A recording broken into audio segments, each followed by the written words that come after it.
স্থানীয় সময় বুধবার হোয়াইট হাউসে সংবাদ সম্মেলনে নতুন করে শুল্ক আরোপের ঘোষণা দেন মার্কিন প্রেসিডেন্ট ডোনাল্ড ট্রাম্প। এদিন ১৮৫টি দেশ ও অঞ্চলের উপর শুল্ক আরোপ করেন তিনি। ট্রাম্পের এই সিদ্ধান্তে বাংলাদেশি পণ্যের উপর শুল্ক বাড়িয়ে ৩৭% করা হয়েছে।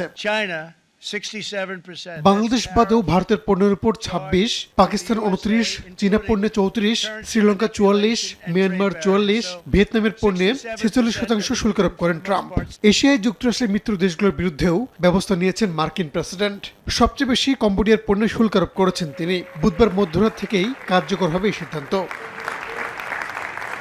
এশিয়া ছাড়াও ইউরোপীয় ইউনিয়ন ও ইউরোপের বিভিন্ন দেশের উপর শুল্ক আরোপ করেছে যুক্তরাষ্ট্র। পাশাপাশি মধ্যপ্রাচ্যের সবচেয়ে মিত্র হিসেবে পরিচিত ইসরায়েলের পণ্যেও শুল্ক আরোপ করেন তিনি। বাদ যায়নি আফ্রিকা ও ওশেনিয়া মহাদেশের দেশও। দিনটিকে যুক্তরাষ্ট্রের অর্থনৈতিক স্বাধীনতা দিবস হিসেবে অভিহিত করেন ট্রাম্প। বলেন, এই দিনের জন্য যুক্তরাষ্ট্র দীর্ঘদিন ধরে অপেক্ষা করছে।